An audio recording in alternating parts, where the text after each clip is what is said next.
Hello mga ka-RFF, this is Jean Fernando from Bramford Financials. Ang gold all-time highs na daw. Dapat ka bang mag-invest dito? They say, gold, shiny siya, maganda siya, at kahit hindi mo pa hawak, parang may bigat na agad. Para bang may automatic respect. For thousands of years, gold has symbolized wealth, power, and security. May mga kaharian at empire na nabuo dahil sa ginto. Meron ding mga digmaan na ipinaglaban dahil sa gold. Even before the birth of the stock markets, of bonds, and even before paper money became formal, gold na ang ginagamit ng tao bilang sukatan ng yaman.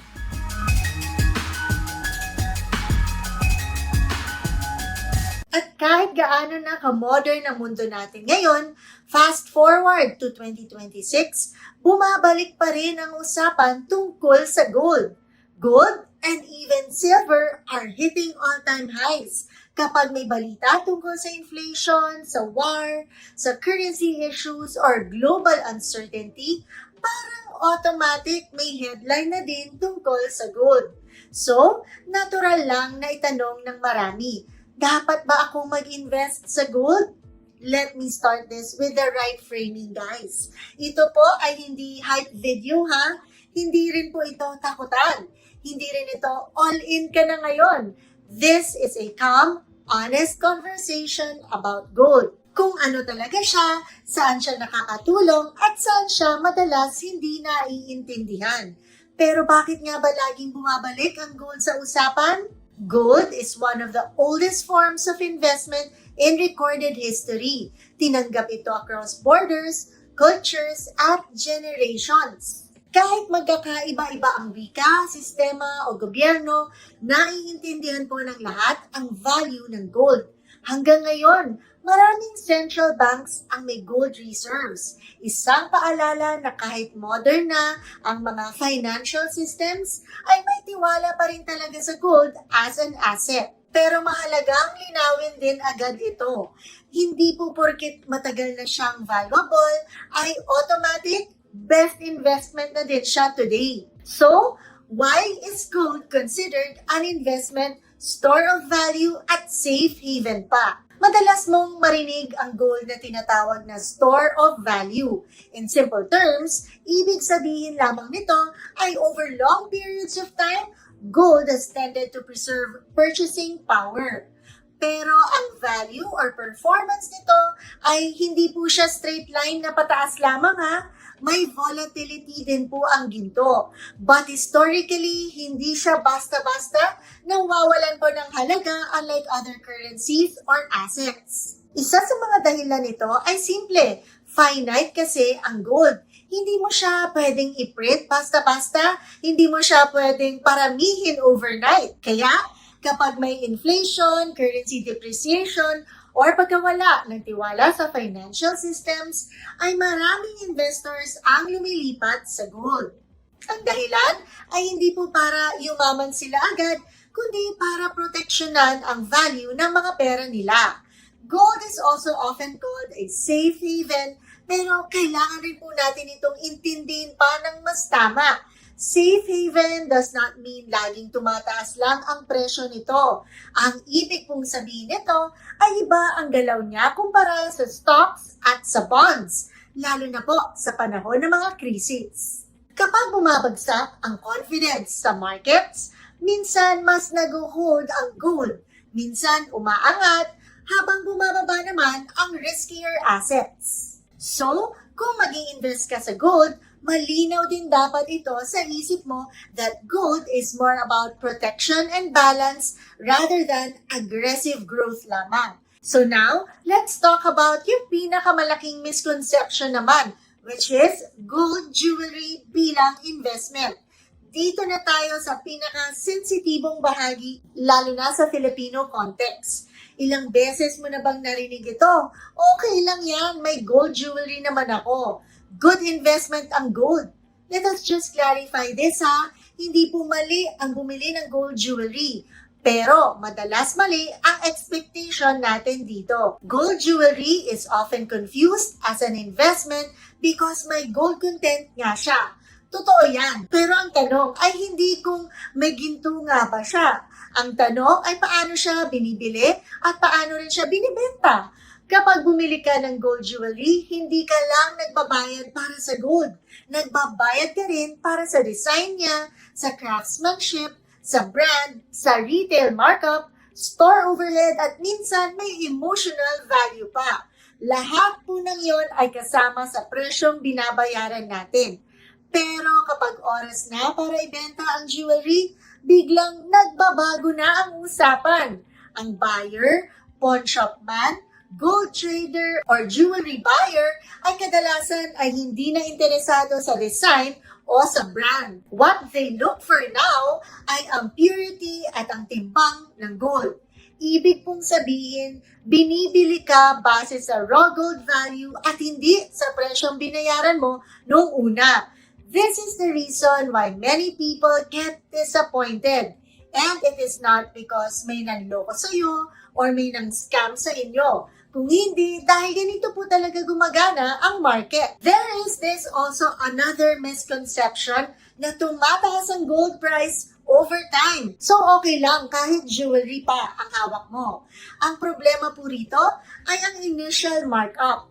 Kahit tumaas ang presyo ng ginto, ay hindi po automatic na mababawi mo agad ang binayaran mong design at retail premium.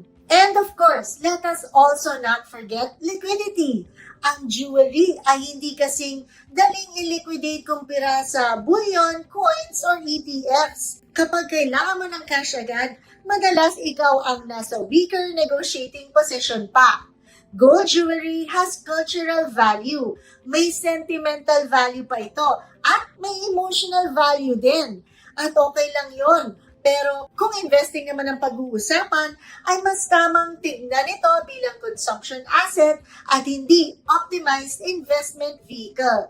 Hindi lahat na may gold content ay investment grade ha. So now, on to physical gold, such as coins, bullion, at ang usapang storage. Kung physical gold ang iniisip mo bilang investment, mas malapit dito ang coins at bullion. Standardized ang purity at weight, mas transparent ang pricing, at mas madaling i-value. Pero, kasama nito ang isang bagay na madalas hindi po napag-uusapan ng sapat, which is the storage risk. Kapag may physical gold ka, ay may responsibilidad ka ha? Saan mo ito itatago? Sa bahay ba? Sa vault? Sa safety deposit box ba ng bangko? Kung sa bahay, isipin mo, may risk ng theft, ng fire, flood, o pagkawala. Kahit naman gaano ka kaingat dito, ay may risk pa rin palagi. Kung sa safety deposit box naman, may storage fees, access limitations, at minsan ay hindi rin agad available kapag kailangan mo ng liquidity. Hindi rin lahat ng physical gold ay insured ha, at kung gusto mo ng insurance, may dagdag pa na cost yon. At kapag oras na ng pagbebenta, ay may bid-ask spread. Iba ang buying price at selling price. At minsan, malaki pa ang gap.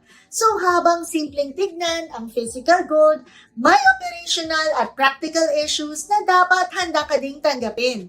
Talk about alternatives like ETFs and mining stocks. At oo, may crypto na rin ang gold.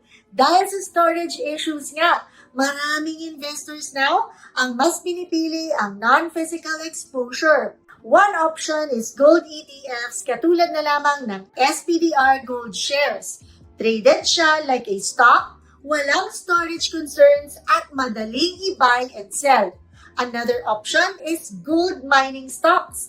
Pero mahalagang malinaw ito ha, gold mining stocks are businesses and not gold itself. Sa Philippine context, may local companies na may exposure sa gold mining katulad na lamang po ng Philex Mining at Atlas Consolidated Mining. Kapag mining stocks ang binili mo, taya ka hindi lang sa gold price kundi sa management, operating costs, regulations, at market sentiment. Mas volatile sila kaysa sa gold mismo, may mas malaking upside pero may mas malaking risk rin ito.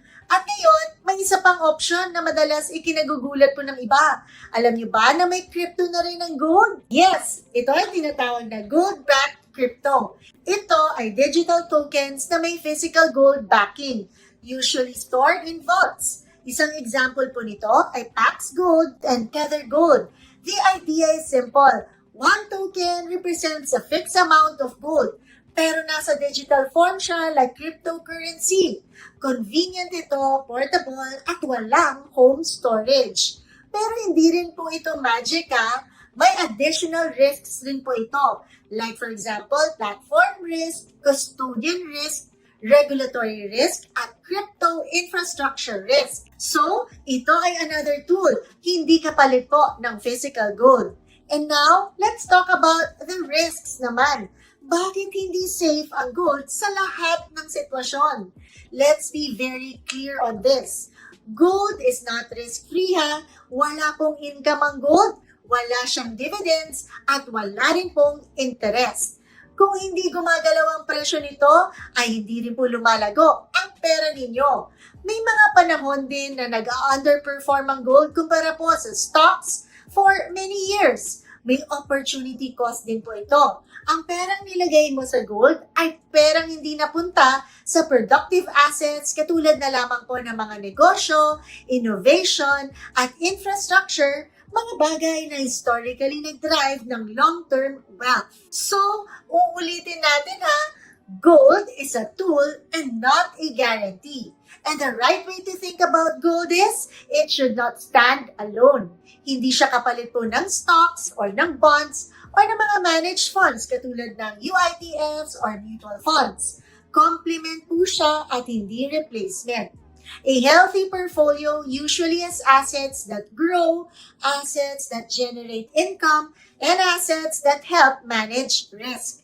Gold belongs to the last category. Nakakatulong siya sa volatility management lalo na sa uncertain times, pero hindi siya pang long-term growth mag-isa. And so ngayon, ang tanong ay hindi, mag-gold ba ako o hindi? Kasi ang mas tamang tanong ay may role ba ang gold sa portfolio ko at gaano ba dapat kalaki ito? Now, let's shift from plain research to execution naman. Marami po kasing tao na natitigil sa research, nanonood ng mga magagandang videos, nagbabasa ng magagandang articles, pero di rin naman nagtutuloy eventually. Sabi nga nila, di ba, investing rewards action paired with patience. Ngunit bago ka pa mag-invest sa gold, linawin mo muna ha, bakit mo ba gustong mag-gold? Takot ba yan sa volatilities ng market or pang-diversification mo? Anong form ang bagay sa'yo? Physical, ETF, mining stock, or gold-backed crypto ba? Gaano kalaking portion ng portfolio mo ang ilalaan mo rito? At dito po pumapasok ang guided investing. Sa platforms po katulad ng Rapver Online, you don't have to do this alone. You start with your risk profile, build a diversified portfolio aligned with your goals, at sisiguraduhin hindi ka overexposed sa iisang asset lamang. And yes, kahit gold pa po yan.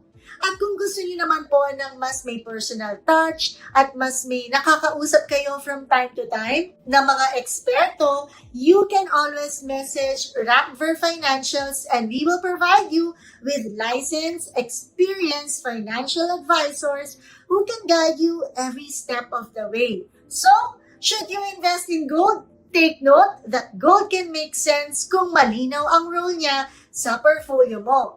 Kung preservation at diversification ang goal mo, gold can definitely help. Pero kung growth lang ang hanap mo, gold alone will not get you there. Yes, gold is shiny, gold is pretty, pero ang tunay na value po ng ginto sa investing ay hindi ang kinang niya, kundi kung paano ka nito tinutulungang maging mas kalmado, mas disciplined, at mas consistent na investor. So there you have it. Sana po ay may natutunan kayo sa simpleng video na ito.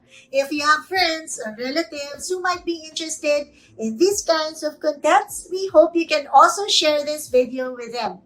Muli po, this has been Jung Fernando saying thank you so much for watching and for the continued support, and we'll see you in our next video. Stay safe and God bless mga ka-RFF.